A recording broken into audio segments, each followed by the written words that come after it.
ఈరోజు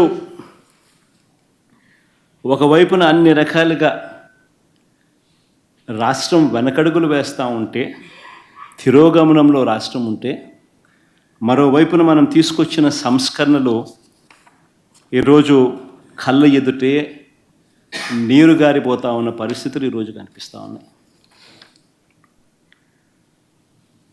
ఎప్పుడూ కూడా రాష్ట్రంలో జరగని విప్లవాత్మక మార్పులు తీసుకురాగలిగాం.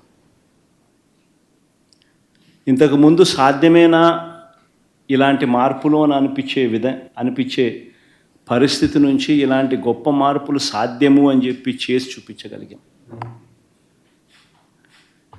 మేము తీసుకొచ్చిన ప్రతి మార్పు కూడా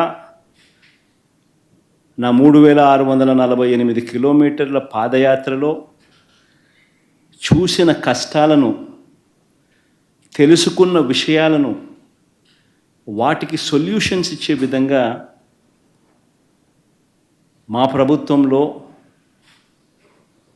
ప్రతి అడుగు కూడా మేము సొల్యూషన్స్ ఇచ్చే విధంగానే అడుగులు వేశాం.